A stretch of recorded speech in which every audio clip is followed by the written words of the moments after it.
喺晚上嘅12點半至到4點半呢一個嘅時間窗口嗰度咧就發生嘅。嗱咁跟住咧，其後咧就呢一個陳立仁亦都有啲好古怪嘅行動喎。佢就喺5點20分嘅時候咧，喺個廚房嗰度出現啦。咁手揸住一個圓形嘅電鋸咧，就揸喺自己個頸後邊。咁啊，睇嚟好似想自殘咁樣，咁但係又冇做到。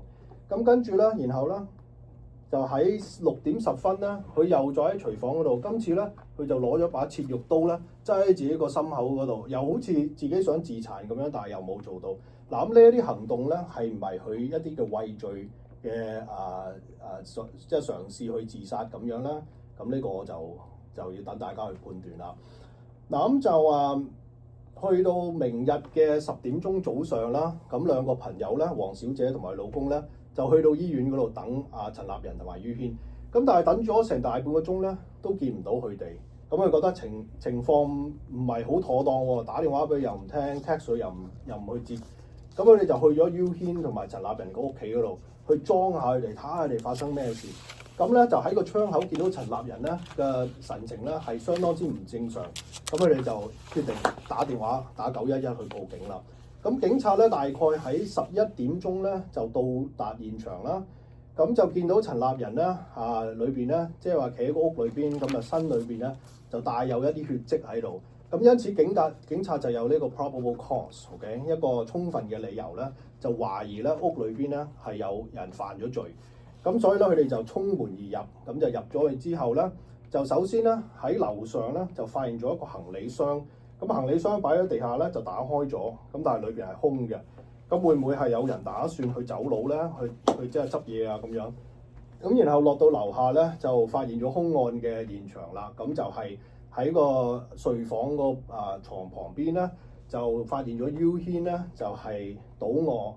咁就面部咧已經俾人打到咧係血肉模糊啦，係呢個面目全非嘅 ，OK。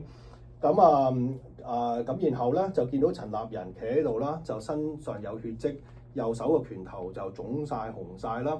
咁然後警察問佢發生咩事咧，咁佢就好坦然地啦就話 I beat my wife，OK，即係我打我老婆。咁然後咧警察就幫佢戴上手銬，就正式拘捕咗佢啦。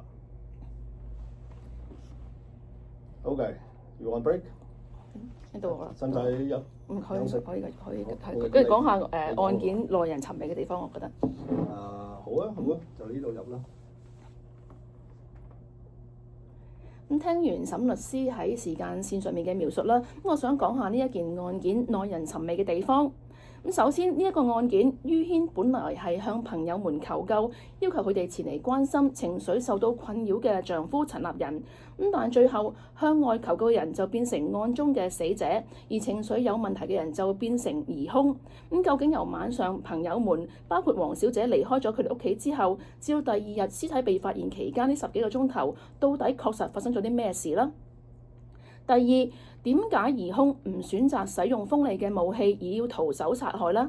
喺案發現場係死者同埋被告嘅屋企，咁係一個正常嘅家居，會有其他工具，譬如係刀，可以更加快速咁達到殺人呢一個目的。咁但係疑兇並冇選擇到用刀，反而徒手殺害。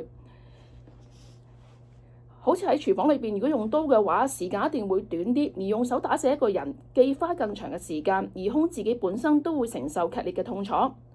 徒手殺人可以代表住殺人係即興，係突然決定㗎；又或者疑兇有意製造假象，令到殺害嘅行動睇嚟似係並非預先計劃。用手對抗目標更加容易被講成係被告對死者某一啲行為嘅自然反應。而喺心理角度嚟講咧，亦都可以話兇手覺得用手將一個人置諸死地係更加痛快，更加能夠宣泄被抑壓多時嘅鬱結。而喺呢件案件裏邊咧，被告同死者嘅好朋友喺謀殺案發生前後扮演嘅重要角色。喺被警方揭發謀殺案之前嘅一晚，陳立仁嘅好朋友應于軒嘅要求嚟陳立仁屋企探望佢。呢一個聚會雖然未能夠有效咁疏導陳立仁嘅情緒，同埋未能夠成功避免致命悲劇嘅發生，但係正因為呢一次同好朋友嘅會面，令到好朋友因為睇到兩夫妻嘅情況，擔心死者兩個人死者夫妻二人感到不妙而報警求助，先至可以迅速揭發呢一宗命案。如果唔係好朋友嘅細心同埋關心，疑兇都有機會逃離現場離開美國。咁到時候即使屍體被發現，而疑兇已經逃之夭夭嘅話，咁死者就無法沉冤得雪啦。好，同佢休息一下。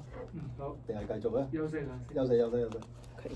OK，哇，咁樣就 OK，咁樣嘅節奏係咪？係。即係唔好一氣。咁又冇上次咁亂嚇。係嘛？今次 organize 好多啊。係啊，咁樣就會 handle 得到係咪？同埋你講完我知道。